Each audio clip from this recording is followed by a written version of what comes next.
this takes us to RVD. RVD talking about a young Chris Jericho. Let's see what's going on here. Wrestlers that you wrestled that while you were wrestling, you're like, this guy's a fucking dick. Oh, fuck yeah. Name names. Yeah. Well, it used to be when I first got into WWE, Chris Jericho. You know Really? him. Yeah. We used to be friends. We used to hang out, go to the movies, whatever. Now we're in different positions in our career where he's promised the world by WWE and feeling like he hasn't been delivered upon. And I come in and he feels like I'm taking his place because now all of a sudden I'm beating The Rock, Steve Austin. They're giving me a mega push. And according to Paul Heyman, who doesn't mind lying. He doesn't mind telling you something that's completely bullshit. But he was telling me about these conversations Chris would have, about shouldn't that be my spot? Shouldn't I be having that match? And anyway, they had us wrestle a lot. And through the experience of wrestling with him a lot, at that time I found him to be such a political bitch.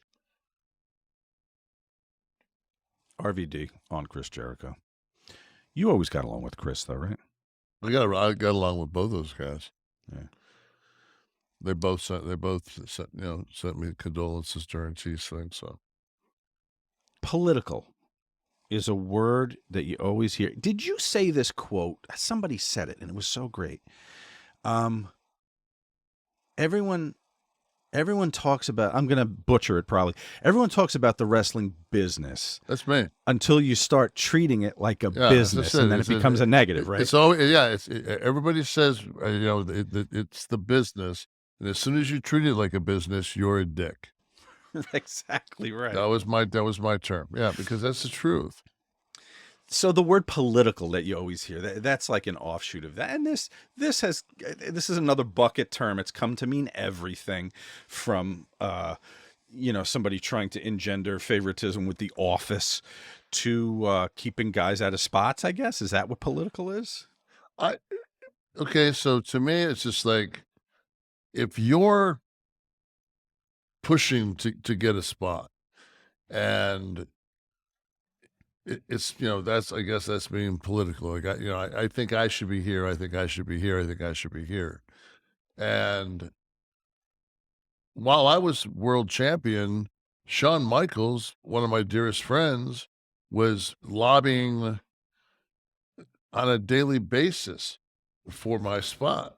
Mm. And the thing is that in my heart, I knew that it meant way more to Shawn to fulfill his life than it did me. Like, I became, like, the night I became the world champion in Madison Square Garden, that was like when I saw my name after Super Shredder, and I just went, check. Mm-hmm. Like, like, things did that it. I want. Did yeah, that. exactly. Yeah. Been there, done. So it. yeah, I mean, did I love being in that position?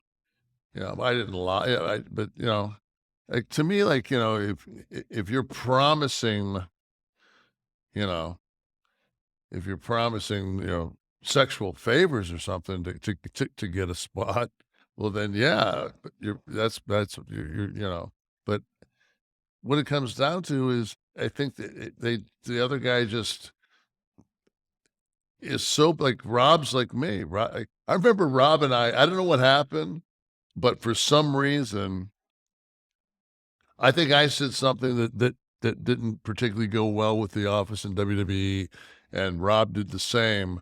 And we went around the horn for like a month and a half, 2 months. And it was me and Rob versus Triple H and Ric Flair, and they took turns beating one of us each night. And I don't know if it was supposed to be like neither one of us, we were just like, I don't remember. Like, it's like we're like in one of the top matches on the card, and we're all getting paid. Like, all four of us are getting paid the same. Like, I'm cool with that.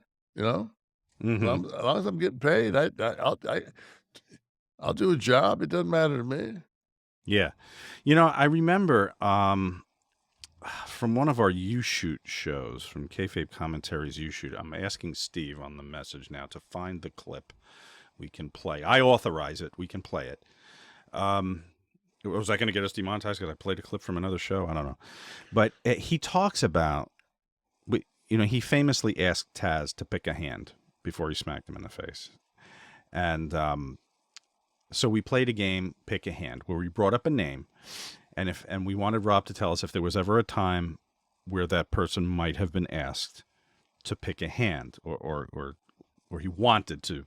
And I believe, we'll see it on the clip now, McMahon was a pick a hand, and maybe this is the actual story about what he did to lose some shine with the office and have to alternate job with you throughout the country to Hunter and who was it? Hunter and who? Rick Flair. And Flair. Okay.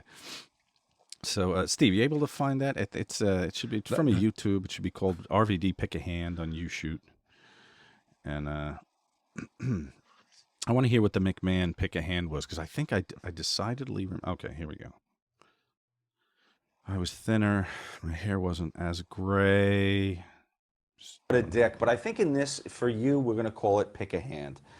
Who in the day would have been told to pick a hand? I think this don't know the video has story. Cablevision. When Rob confronted It's very Taz, choppy he for me. told him to pick a hand before he hit him with it. So who would have been told to pick a hand back in your... I know you're in a different place now. We got the preamble, but I need to know who would have come up on the bad side of a RVD confrontation in the locker room. We already got the Taz story, so I'm going to skip him. Bob Holly. Bob Holly, I've had nothing but respect for. Okay. Bubba Ray. Bubba Ray would have had to pick a hand at one time. It could have. I mean, we had the kind of tension that could have possibly ended up in a backstage confrontation. Okay. It never did, but we would we would straight up back and forth punch each other in the face hard almost every night in the ring. It'd be like, bam, receipt, bam, bam. He was getting bam, so close to me and right forth, there. back and It was forth, unbelievable. expecting the other guy to back down, and we had that kind of, John Cena. No. Okay. Shane McMahon. No. JBL. JBL could have possibly. He picked a hand. He could have back in the day. He never did anything personal to me, but back in the day, his vibration bothered me because he's, he was a bully. And I would see him bully like Rene Dupree a lot. And whoever thought he could get away with it, he was a loudmouth Texan, and he would like be disturbing and cut right through the piece. So even though he didn't do anything to me, I was bothered because I couldn't be zenful and vibrate RVD space while there's someone over there going, oh, hell yeah, hey, how about that, hey, hell yeah. And I would just, a lot of times I would get my boots and I'd pick him up and I would just walk out and I'd say, I'm going to go fucking dress in the hallway. And I don't even know, like, if you ever picked up on any of that. I don't remember. I mean, there was... He might have. It seemed like, but I don't. I mean, there was never, like anything building, and I feel strongly that he wouldn't, that he would be passive in that. But I do remember like Paul Heyman one time saying, who you riding to town with? You should get in the car with me and John. I'm like, how the fuck do you ride with that guy? Come on. But I'm a loner, and I wouldn't expect anybody to be able to ride with me either. You would have been wrestling legend if you walked up to JBL in the locker room and said, listen, I'm no longer centered. You've destroyed my zen with your Texas accent. Pick a hand so I can punch you in the fucking face. Well, here's the thing, You'd be legend. You know who did? For hitting someone for destroying your Joey Styles zen. did it for me. When Joey Styles knocked JBL out, I mean, It's like a how do you watch-along. recover from that psychologically? I mean, Joey Styles just knocked you the fuck out. You know what I mean? Much like the pick a hand to Taz, I feel like there was a bully that needed to be, but it was cool. I mean, he's very humble now. Yes. Now that he's commentating and putting the shit over that he can't do, he's like, no, I'm just saying, who can do RVD shit? Come on. I hear he you. puts me over strong, like, wow, and he probably is impressed. Come on, I'm 44 and I'm still flying. Who's not impressed? Except New Jack. Except New Jack, who's not impressed. He meditates now, JBL, I think, and that's probably where he cool. found some of the groundedness. Raven. No. I remember getting hot at him one time overseas. It was like a real short moment where I was mad at him, and it didn't. It was a one-sided heat, so it wasn't like you're like. So I wrestled him in was it Portugal? It was somewhere overseas, and he something before the match like. Whenever I would try and Steve just informed me this is an talk, 18-minute segment. He would talk Yeah, about something, and can you it find Vince I for was me? frustrated, Just bring it up. and he blames it on something else. While he does that, if that's not an absolute 100% reason why you should smoke cannabis, to hear a cat say, man, like, he just would like just basically just barge through my zen. Yeah. I can't be Like, zenful.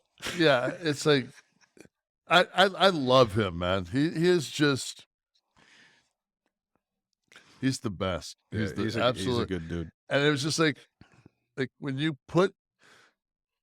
gonna punish two guys and they're both like the most just cavalier two cats on earth, it's just like, all right. Yeah. Rob's pretty chill. I mean, Yeah.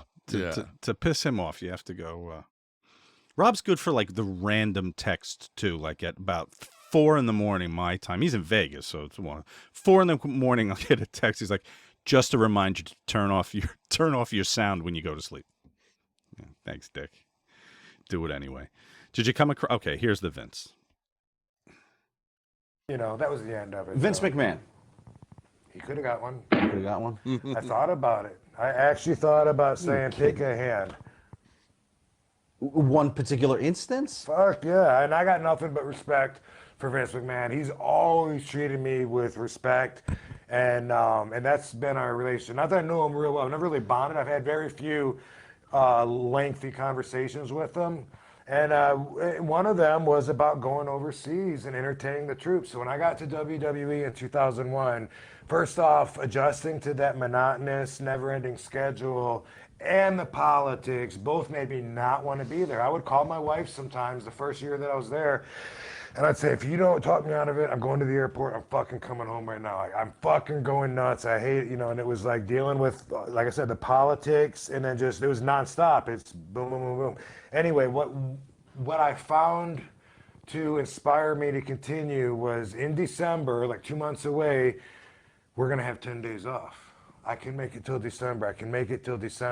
Finally, we get there, and it's like 2 weeks before we're going to have these 10 days off, and they have this big meeting. We're going to go overseas on our vacation, entertain the troops. And they said it's going to be voluntary, but they expect us all to go. I was like, What happened? have a good trip. I'm not going. And then so I had to talk to Vince afterwards. Vince's like, Rob, I appreciate your your thoughts on this. Okay, cool, thank you. But I think you're going to see this is one of the best experiences of your life. I said, you don't understand. I'm not going. He says, well, I hear you, Rob, but you should talk to some of the other wrestlers about. I said, Vince, I am so now, the last thing I want to do is go to the desert and spend my time, dodging bullets. It's not even, it wasn't political. It wasn't about me not supporting the troops. It was about, I Mental hated health. traveling. Mental I wanted health. to be home so bad.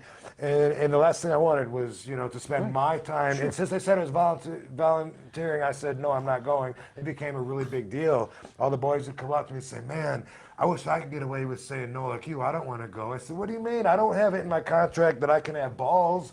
I'm just saying I am not going. Should have been it. But Vince was persistent. And Johnny was telling me that Vince was expecting me to go, and it got to a point where I was waiting for him outside of his office one date night to talk to him, and I had in my mind, pick a fucking hand, because I was so offended, because I've already told you, and maybe I didn't say it clear enough, but I am willing to accept any consequences. Fire me, fine me, whatever. I'm telling you, man to man, you will not see me on that flying warehouse with no seats or whatever the fuck people. It sounds horrible what people talk about, but anyway, I am not doing that. And if this guy thinks he has so much power and control over me that he can actually physically cause me to not be in my home, and he's got that, so I was so offended. I was thinking of telling him to pick a hand, and There it is. Paul Heyman told me not to. He said that would be a mistake. Yeah, well, Yeah. So maybe that was the result. That was a result of his not going overseas. Did you ever do one of those tours? Mm-hmm. Because it was No. voluntary. I wasn't working for the company when they went. I was scheduled to go to Kuwait, but then I went to WCW. Right. Not because of that, obviously. No. Yeah, I mean, I could just imagine. What are the accommodations? Are you staying in a hotels, or like where do they put you? No, dude, you're on. Those are. Are you in barracks? Are you in? Yeah, like- you're in green Oh. zones. Yeah, you're in green zones. Can you take? Would you be able to pack your chili sleep mattress topper to go to Kuwait for your cot? Maybe. No, No, they wouldn't No. let you do that. I don't think so.